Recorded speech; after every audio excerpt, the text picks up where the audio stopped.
Love the worship team. Is this good? Is this good?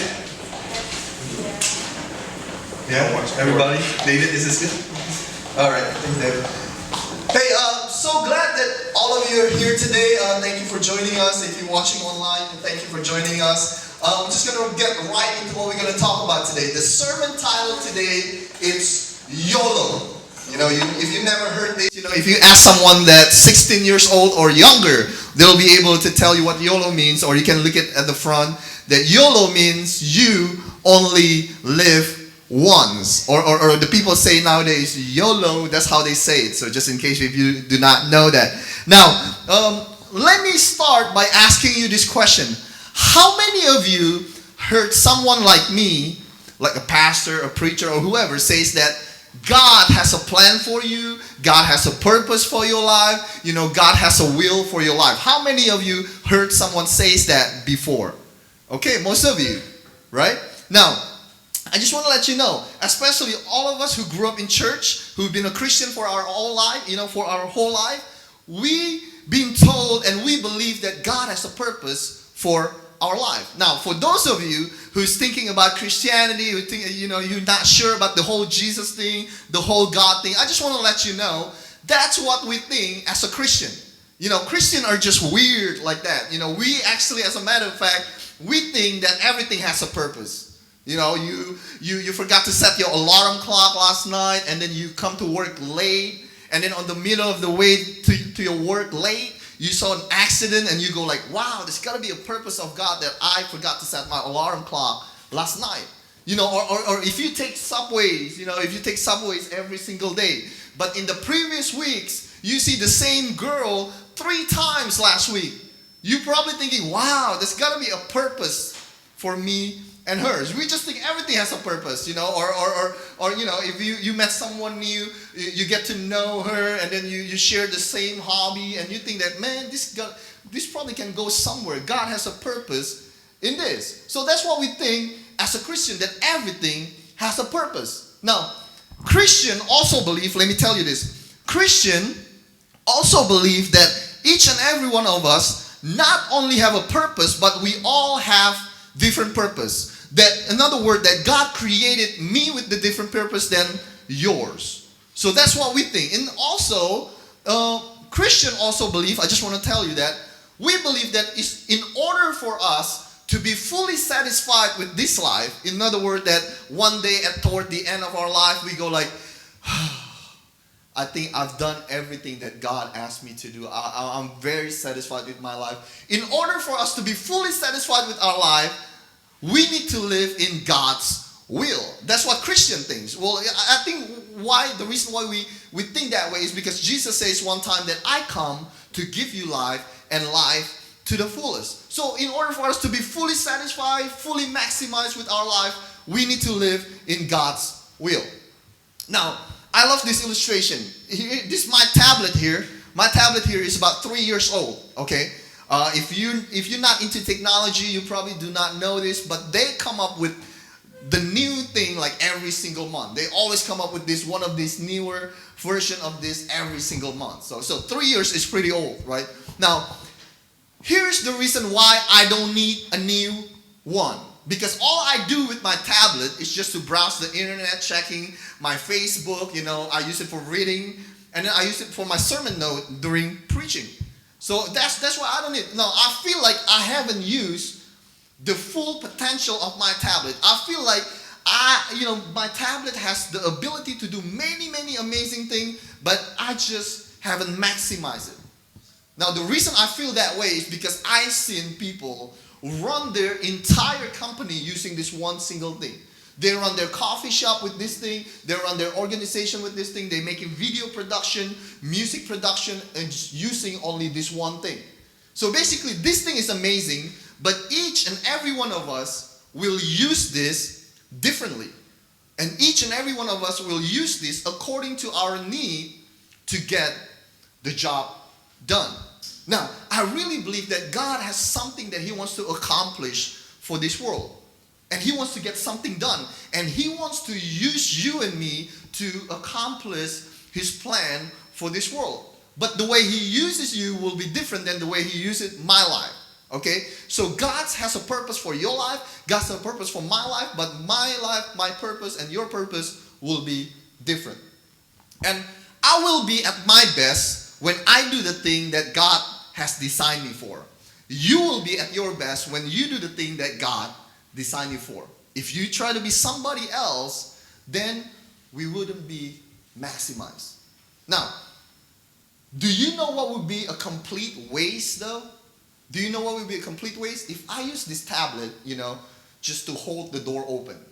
I put it on the floor, I stick it in between the door, and that's the only time I use my tablet to hold the door open. That would be a complete waste, right? Or if I use this tablet, as a cutting board in the kitchen, that's the only time I use my tablet, that would be a complete waste because this thing has the ability to do many, many amazing things. So, here's what I want to, here's the bottom line. Just in case if you have to leave early, just in case you fall asleep during the sermon, or you decided you're going to zone me out for the rest of our time together. Here's the bottom line. God has a will for our life. God has a will for our life, but His will is unique and different for each and every person. That's it. That's the bottom line of today's message.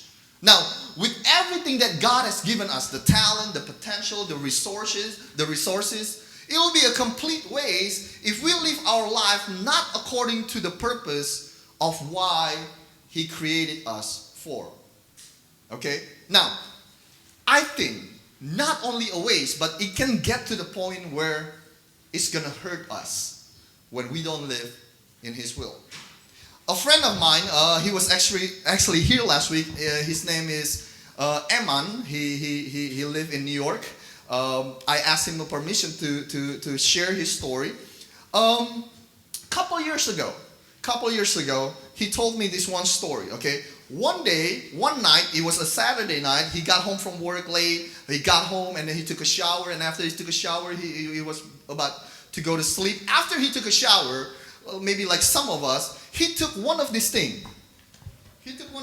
How many of you know? You guys know this thing, right? It's the Q-tips, a cotton bud, right?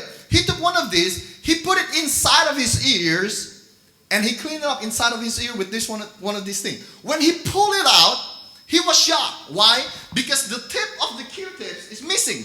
The cotton ball is missing. So he looked all over the floor. He saw, if I drop it or not, and then he couldn't find it on the floor. So he realized that the cotton ball is inside of his ears. He was panicked for a few minutes and then he decided, okay, I'm just going to slip it off. And the next day, Sunday morning, the whole family was getting ready to go to church. He decided to tell his parents. When his parents heard this, everybody's freaking out. Everybody's just freaked out in the family and they grab a vacuum cleaner. They try to suck that thing out of his ear, but it didn't work. This is his story. I'm telling his story. I didn't over-exaggerate this. And then it didn't work. So the whole family was like, okay, let's calm down. We're just going to go to church. And then we'll see what we're going to do after church. So in the middle of the sermon, in the middle of the church, my friend told his parent that I cannot take it anymore. The thought of there's something inside of his ear, he just couldn't take it anymore. He said, I'm going to the ER. And he went to the ER, he went to the hospital, he sat there for a few hours, and then finally they called his name and they brought him to the room, and there's like a lot of nurses in the room that using these fancy tools and fancy equipment try to suck that thing out, the cotton ball out of his ear. But they couldn't. Finally they decided to send him to the doctor, the specialist, to the ear specialist, and when he got there, all the doctor did was just using the magnifying glasses and used a little clip, and he took that thing out. And the doctor says this. You gotta pay attention. Do you know that you're not supposed to use this to clean the inside of your ears? No. Here's my reaction. Okay, here's what I say. Exactly what I say. Really? Because I didn't know. For the past 32 years of my life, I didn't know that you're not supposed to use this to clean the inside of my ears. And my friend told me, yeah, you're not supposed to use that to clean the inside of your ears. Just read it in the package. It actually says in the package, Okay, you can use it to gently and apply ointment and creams in your eyebrow to clean your electronics, to clean, but everything on the outside. But the only warning that they have, do not put it inside of your ears. I did not know that. So when something is not used according to its purpose, it can get to the point where it's gonna hurt us. Now, I truly believe that our life, when we live so far from for so far outside God's will, when we live our life so far from what He designed us for, it can get to the point where it can hurt us. It can hurt our life. It's not that God is punishing us, but it's because the consequences of our own decision and our own action. Now, here's the one question that we're going to try to answer today. How do we find God's will for your life and for my life? How many of you wants to know God's will for your life? How do we find it? How do we know this? If you are like me, you've been a Christian for several years, you heard a preacher, a pastor say that God has a plan for you. God has a purpose for you. Don't miss God's will for your life. And we got really excited. Yes. And then when we got home, we go like, okay, but how? Right? How do we find God's will for our life? So today we're going to go very simple. We're going to go very practical on how we can find God's will for our life. Now, no matter who you are, the younger you are, the sooner you are to know this is the better. But it doesn't matter how old you are, I truly believe that as long as you are still alive and breathing, God is not done with you. So, this one question, how do we find God's will for my life, for our life? There's only two things that I want you to know. The first one, how do you find God's will in your life? You need to find your sweet spot. Now, this is going to be at the end. Just leave it there. You need to find your sweet spot. Okay? Now, sweet spot. How many of you heard the term sweet spot? I'm going to try to use this sport analogy here for a second. But, Michael Jordan. He played basketball. He's one of the greatest basketball player ever. Okay, he might be a good businessman. He might try to go on TV to become a sport analyst. He might be a good owner or something, But he will be at his best when he is on the court playing basketball. So that's his sweet spot, on the court playing basketball. Now, another sport analogy here. I'm sorry if you're not a sport fan, but even if you are a basketball player, you have your sweet spot on the court. If you are a three-point shooter, your sweet spot will be behind the three-point line. If you are a big man or a center, usually their sweet spot is under the basket or closer to the basket, because that's where you're going to be at your best. That's where you're going to be the most successful at. Again, you need to be at your sweet spot. That's how you find the will of God. So the easiest definition of sweet spot is the place where you're going to be at your best, the place where you're going to be the most successful at. Okay? So don't miss this. Your sweet spot, don't miss this, guys. Your sweet spot is what God designed you for. Okay? So if you're taking note, I want you to draw two lines in your note.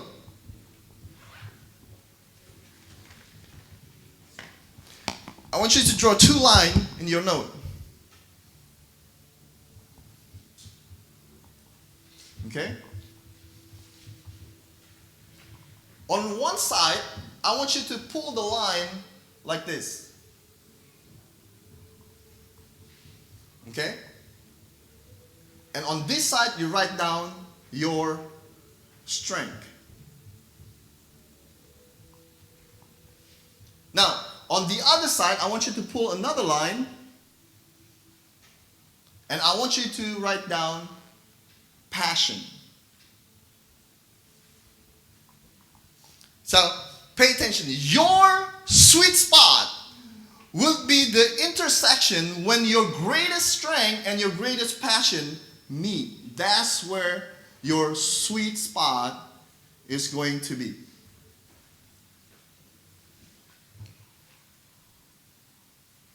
So, some of you know what's your strength. You can just list it out. If you do not know, it's fine. But you can just put it in the wall of your room and just start listing your strength. What is the strength? The strength is something that you are good at. It's your talent. Okay? It's something that you do. When other people see you doing it, they go like, how do you do that? You make it look so easy. That's your strength. How do you do that? You know, people are amazed on how you do it because you are really good at it. The strength is your talent. So you listed out what's your strength. All of you have at least one or more because God has given it to you. Okay, what is your greatest strength? So, on that side. On the other side, what is your greatest passion? What is your greatest passion? Okay? What are the things that you are willing to do for free?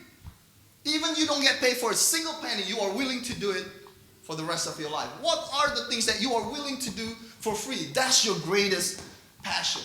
What are the things that keep you awake at night and you got really excited? What are the things that wake you up in the morning, get you up in the morning and just feel, spend your day with excitement? What are the things when you talk about it with people, it's just there's something inside of you that jump up? What are the things that when you talk with people, they can see the excitement in your face? That's your greatest passion. And your sweet spot is the intersection between your greatest strength and your greatest passion. Now, I want to give you a couple of scenarios, and I want to give you a couple of examples. How many of you know the show American Idol? I want you to be honest with me. Do you love the audition better, or do you love the actual show better? The audition, right? Why? Because you have this whole bunch of people, just waiting for hours and hours, or even days in lines. They have passion. They're very passionate about their career. They want to become famous. Their parents tell them that they can sing. Their friends tell them that they can sing. They've been waiting hours and hours online. In the rain, in the cold, in the hot weather. They've been waiting, and then finally, their turn comes. They walk into the room, and they stand in front of 3 or 4 judges. These 4 judges are really good at spotting a great talent. So the time comes. Go ahead and sing. They started singing, and the painful reality start to set in. These judges who can spot the talent says that you cannot sing. They got angry, they cursed, they cried. They said, you cannot see something special in me.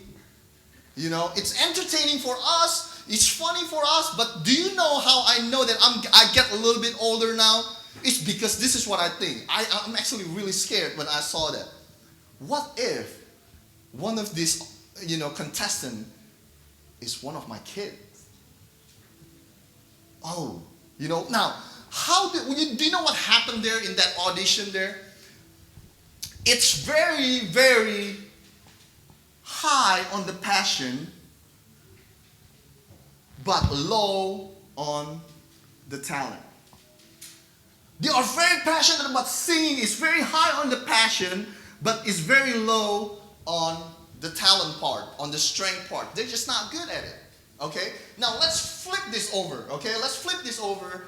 Low on the passion and high on strength, but low on passion.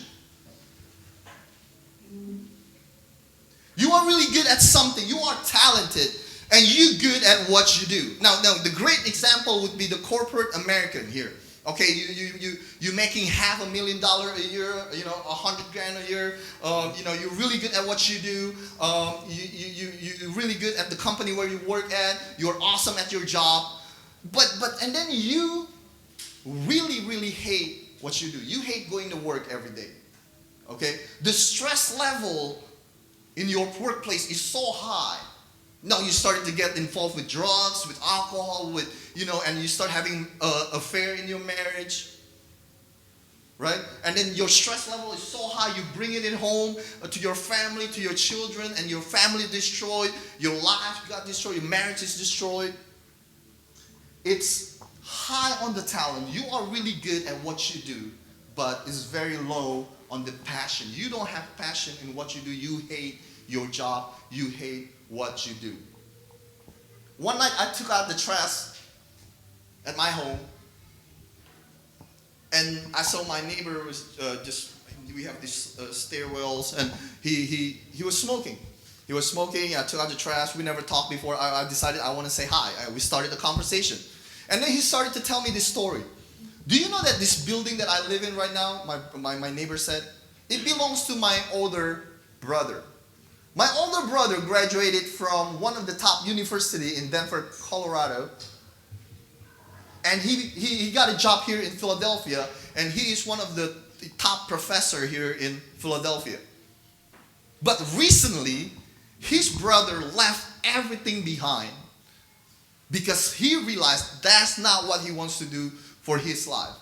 It doesn't matter how much money he makes, because that's not what his passion is. That's not where his passion is. He left everything behind, and he went to Europe recently to pursue his acting career. He took some acting lesson. Now he lives in Italy. So that's the example of someone who's really good at what they do, but very low on the passion. Again, your sweet spot is the intersection where your greatest strength meet your greatest passion. Now, I think it's going to be a good example of someone who found their sweet spot. Do you know who's the entertainer who generates the most income? Jeremy, can you play this last if you don't mind? Don't show it until just stay there. Okay. Do you know who's the entertainer who generates the most income from ticket sales in the history of the entertainment? Not Michael Jackson, not Madonna, not Jay-Z, The entertainer who generates the most income in the history of entertainment with the total of $4 billion in ticket sales. And here's the guy. See if it's work. Can you play it on YouTube? I think we tried to work on it, but it didn't work earlier, but hopefully this is going to work. This is the guy. Welcome to Highview. Oh. I'm going to show you something. Welcome to Highview. Oh. Yeah. And some of your staff, you don't mind. I'm going to show you something pretty cool. Come over here, So I'm please. going with you now? Yeah. Okay. And some of your staff, you don't mind. Step around behind if you don't mind. Standing right there. Okay. Some of your lovely ladies, Well, step around behind if you don't mind. these are some of the books from my my favorite library. books. I know Well, this you are my know. favorite books too. Or at least some of Pass them. out, Yeah. look through them. These are some of the books from Good my to you. library when I was a kid. I know there's some of your favorite books too. Pass them out, look through them, Of course. In make fact, sure they're look good through to all you. of them, flip through them, make sure they're real. Can I have these Overlook two? at all the books Yes, you and can select. Of course. In fact, one look book through of all of them, interest. flip through them, make sure they're real. Overlook at all the books and select one book Take the of your rest back, choice. please. Like that. That's my You favorite. didn't pick David Copperfield, by the way. I'll take the rest back, please. That's a little long. All right. So you didn't pick David Copperfield, by the way. It's a little disappointing. Make But sure it's a I little long. can't see it. There's no Why monitors don't you around that I can look at. look through that mirrors. book and pick a page that you like. But make sure I can't what see it, page there's is no that? Is it a monitors full around that I page? can look at or Page. mirrors. Okay, is it a full page though, or is it a partial page? And what page is that? Is it a full page? It's a page. Okay, is it a full page though, or is it a partial page? Full page. Okay, tilt it away from me, I don't want to see what's in it. Thank you so much. Pick a number between Count 1 and every 20. single line. 7. 7. Go to the 7th line Okay. and count every single line. Good. Is that a full line? Yes. Good. Give me a number between 1 and 10. Say it out loud. 7. Good. Is that a full line? Yes. Go to the ninth word. Give me a number between 1 and 10. Say it out loud. 9. 9. Okay. Go to Is the it a full ninth word, or word. is it like a word like to or a or the? Is that okay? Yeah. Is it a good word? Okay. Is it a full word or is it like a word like Do you to know or what a it or is? the? Is that okay? It's a good. Is it a good word? I don't want It's to a see word. it, please. Put it in your head. Do you know what it is? Sue? Good. Close the book. Keep the thing in the book. Close the book. I don't want to see it, please. That word. Yes. Good. Close the book. Keep the thing in the book. Close the book. That word. Okay. Close Me the more book. than Thumbs you. up. But this is an interesting story. When I was a little kid, nervous. this one time I was in the back of my Me more than yours. But this is an interesting story. When I was a little kid, this one time I was in the back of my father's She clothing selected store. a I was book. about this She tall. selected a Yeah. My mother had all the books to help me learn to read a and line stuff. from the page. She selected a And book. a word She from the selected a line. page from the Yeah. book. She And she selected didn't tell me a what it line was. from the page I had her just picture the and word. a word from the And I line. pictured the Yes. alphabet here. And she didn't tell me what it was. There's an N. I had her just picture the word. And I pictured the A alphabet in the here. word. And there was an N in the word. And an A in the word. Her word was ran. And an R in the word. Out of these Her word millions was of words, ran. what word were you thinking of? Out of these millions of words, what word were you thinking of?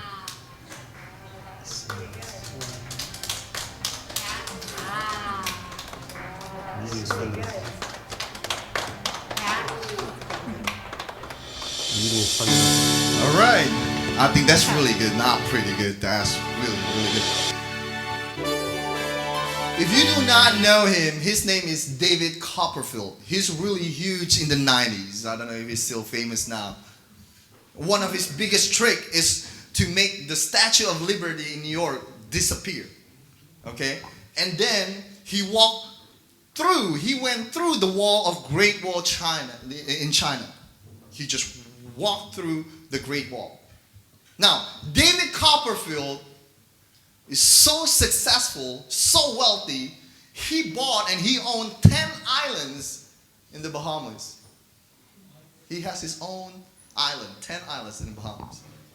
And Oprah asked him during the interview, how do you know magic is what you want to do in your life? How do you know magician is what you want to become when you are growing up? This would be a great example of someone who finding his sweet spot. This is his story. When I was a little, me and my parents, we went on vacation to New York. We were in New York City. We walked into the magic shop, and my parents bought me a couple of items from the magic shop. They went home. He started to play with it. He became very good at it. His parents saw that he's really good at it. His parents kept buying him more stuff from the magic shop. And he started to perform in front of his family, in front of his relative. He started to perform to this audience, and the audience got bigger and bigger. And here's another side of his story. He said that since I was a little, I love reading books. I own many books. He said that he has his own library. He loved reading books. And he loved telling people story from what he read.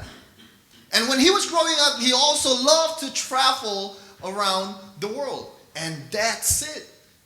If you never watch him, that's the way he does his show. He travel around the world. He do his trick by telling his audience a story. Someone who find his sweet spot. That's a great example. Good at what he does, and he loved doing it. Your greatest strength and your greatest passion, the line when it intersects, is your sweet spot. And as Christian, we believe that this is what God has designed us for. This is the purpose of my life. This is it, our sweet spot. Because whatever the will of God for your life, God has equipped you with the things that you need. God has given you the things that you need to have in order for you to find the will of God for your life. He already given you. Don't ever say that I don't have what it takes, because God has put it in you, but you just need to find it. So don't miss the will of God for you. And how do you find the will of God for you? You need to find your sweet spot. How do we find the sweet spot? It's the intersection between our greatest strength and our greatest passion. And the second one there, go ahead, Jeremy, stay there. Simply just stay in your sweet spot. Why? Because all of us, especially us, the younger generation, or the people who are quote unquote successful and made it, we are so anxious and we are so worried about this question. So, what's next? What's next? We are just so anxious about moving on, about going to the next thing. What's next? But after you find your sweet spot, just stay there. How many of you know Jeremy Lin? How many of you know Jeremy Lin? A professional basketball player. He played in the NBA right now. He played in the NBA in the Houston Rockets. He was the Asian guy who graduated from, he's an Asian guy who graduated from Harvard University. Nobody wants to draft an NBA player from, Asian guy that graduated from Harvard University. He tried out with a couple of teams, but he got cut. And finally, about a couple of years ago, New York Knicks gave him a shot. They signed him with 10 days contract. In 10 days, he has to prove them that he can play. Okay, he went to New York. He didn't have any place to live. He slept on the couch of his brother's apartment. And he told his brothers, I think my basketball career is not looking good at all. I'm just going to go into ministry. That's what he says. I'm just going to go into ministry. Because I'm not good at what I do. So to make a long story short, a lot of the players, a lot of New York Knicks players got hurt, got injured, and the coach at the time, Mike D'Antoni, called him to put him in the game, and the rest is history. He became one of the biggest, this global iconic figure. Now he's signed with the Houston Rockets for 25 million, 3 years deal for 25 million. And that's not including all the commercial that he did. Now, question for you. Do you think Jeremy Lin know how to play basketball when the coach put him in the game? Do you think that's when he learned to play basketball? No. He's been preparing. He know that he's good at it. He know that he loves basketball. He tried his best, but he just waiting for the right time. When the right time comes, when you get the opportunity, that's it. So stay there. Don't be so anxious to move on. Don't be so anxious to ask what's next, and what's next. Many times, failures, tragedy, hardship, struggles, problem, detour in our life that make us lose our focus on the will of God for our life. Now, I want you to leave you with this verse. After all, we are in church. You're probably wondering why we haven't opened the Bible at all. Well, here's the verse, okay? Let's make it official that you are in church. Hebrew 10, verse 36. Patient endurance is what you need now, so that you will continue to do God's will. Be patient, have endurance, and stay there. When you find your sweet spot, that's God's will for your life, then you will receive all that He has promised. Now, if I can invite the Debbie to play. So be patient, find your sweet spot, and just stay there. Prepare yourself.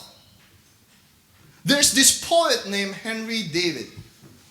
This is what he says. I want you to pay attention. Actually, if you don't mind, I want to invite everybody to stand up. This poet, Henry David, this is what he says. Most men, and I added women, live their life with quiet desperation. Most men and women live their life with quiet desperation. And pay attention here, guys. And they go to their grave with their song still in them. They die, they go to the grave with their song still in them. So my challenge to each and every one of you, doesn't matter where you are in life, what is your song? What is your song? You need to find your sweet spot, the intersection between your greatest strength and your greatest passion, and that's your song? What is your song? What is your song? Now, listen to me very carefully. What is your song? Not the song that your parents want you to sing. Not the song that your pastor wants you to sing. Not the song that your youth pastor wants you to sing. But what is your song? What is your song? And my prayer is when you know that song, I want you to sing it loud each and every day. I want you to sing it loud year by year, year by year. I want you to sing it loud. Let everybody hear your song. And one day, when you meet your Creator, when you meet your Heavenly Father, who give you that song, who write that song in your heart, and this is what He will say to you. Well sung, my child. Well sung. Heavenly Father, we thank you for today. Father, our prayer is so that we will live our life in your will, Father. You will help us find our sweet spot, and you will give us the endurance to just stay there. It doesn't matter where we are in life. It doesn't matter what we are going through. It doesn't matter the tragedy that we are going through. It doesn't matter the struggle, the problem that we are facing. Give us the endurance to stay in our sweet spot, because the sweet spot is our song, because the sweet spot is the will of God for my life, Lord. We love you, Jesus, and we thank you for everything that you have taught us. And in the name of Jesus we pray. Everybody says, Amen. God bless you all. Have a great week.